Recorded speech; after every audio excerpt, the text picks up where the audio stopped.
Hello viewers, আপনারা যারা দেশ এবং দেশের বাইরে থেকে দেখতেছেন আপনাদেরকে জানাই অসংখ্য ধন্যবাদ।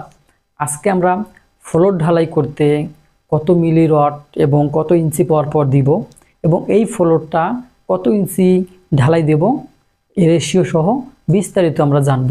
তো আশা করি আপনারা ভিডিওটি শুরু থেকে শেষ পর্যন্ত দেখবেন। আমরা এই ফ্লোর যখন ঢালাই দেব, এটা হচ্ছে গ্রাউন্ড ফ্লোর। আমরা গ্রাউন্ড ফ্লোরটা ঢালাই দিয়ে থাকি রড দিয়ে, কেননা যখন রড দেওয়া হয় না তখন কিন্তু অনেক সময় 2, 4, 10 বছর এমনকি 15 বছর পর ফেটে যায় বা কিছু কিছু জায়গায় মাটিটা দাবার কারণে এই ফ্লোরটা দেবে যায়। তো সেই কারণে আমরা সেটাতে রড দিয়ে ঢালাই করব, এতে করে আমাদের এই কাজটা টেকসই হবে। এরপরও আপনাদের যখন ঢালাই করবেন এর আগে কিন্তু সেই জায়গাটা আপনারা দুরমুজ করে কম্প্যাকশন করতে হবে। কম্প্যাকশন করার পরে ঢালাই করতে হবে। আমরা এই ঢালাইটা যদি এইটা আমাদের হচ্ছে ফ্লোর, এই ফ্লোরটা আমরা রড বাইন্ডিং করব। আমরা রড বাইন্ডিং করব কত সুতা বা মিলি, কত ইঞ্চি পরপর, এইগুলো আজকে জানবো। আমরা রড ব্যবহার করব 10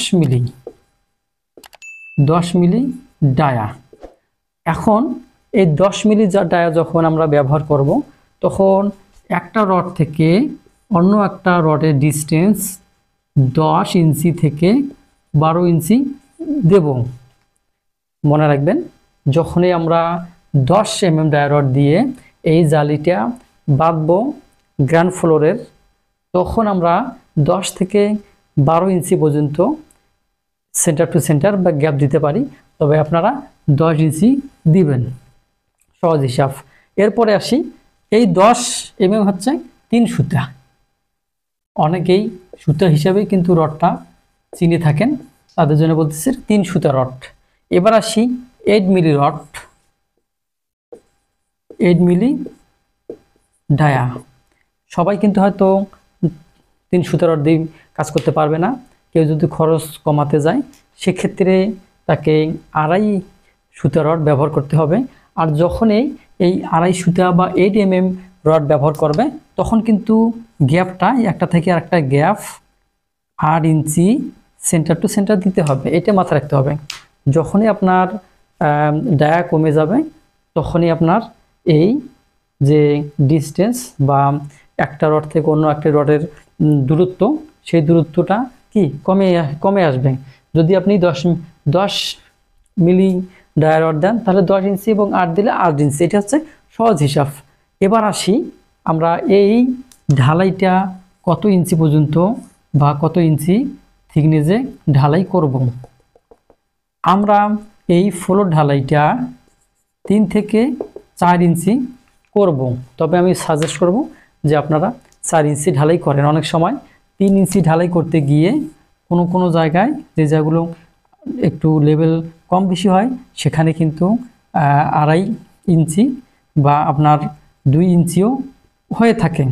তো যাই হোক, আপনারা 4 ইঞ্চি দিলে এটা কিন্তু ঠিক থাকবে, সমস্যা হবে না। এবার আসি, আমি রেশিওটা কি দিবেন। এই ঢালাই রেশিও আপনারা দিবেন 1, 2, 4।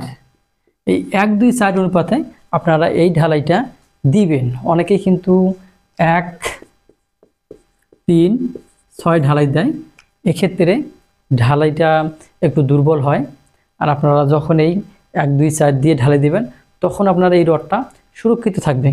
এবং খেয়াল রাখতে হবে যে রডগুলো আপনারা বাঁধবেন সেটার জন্য কভার, অর্থাৎ ক্লিয়ার কভারটা ঠিক থাকে। মাথা রাখতে হবে ক্লিয়ার কভারটা কি যেন সঠিক ওয়েতে থাকে। এই ক্ষেত্রে আপনারা ব্লক ব্যবহার করতে পারেন। রডের নিচে ব্লক দিলে আপনার কভারিংটা ঠিক থাকবে। কভারিংয়ের দিকে চলে গেল।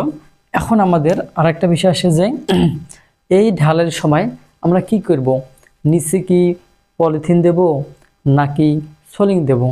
আপনাদের যদি বাজেট ভালো মানের, ফার্স্ট ক্লাস মানের হয়ে থাকে তাহলে আপনারা কি করবেন, প্রথমে আপনার মাটিটা দুরমুজ বা আপনারা কমপ্যাকশন করে নেবেন। নেওয়ার পরে প্লাস্টিক বিছাই দিবেন, এরপরে সলিংয়ের ইট বিছাই দিলেন, দেওয়ার পরে আপনি আরসিসি ঢালাইটা দিয়ে দেন। এই হলো একটা ভালো বাজেটের।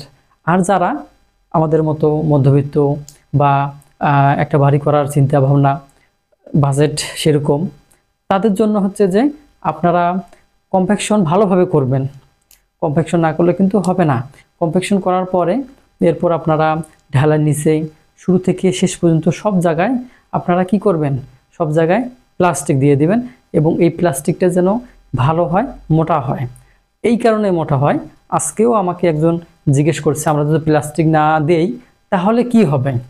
আসলে এটা ঠিক, অনেক সময় মানুষের প্রশ্ন আসতে পারে, যেহেতু প্লাস্টিকের দাম আছে, প্লাস্টিক না দিলে কি হবে।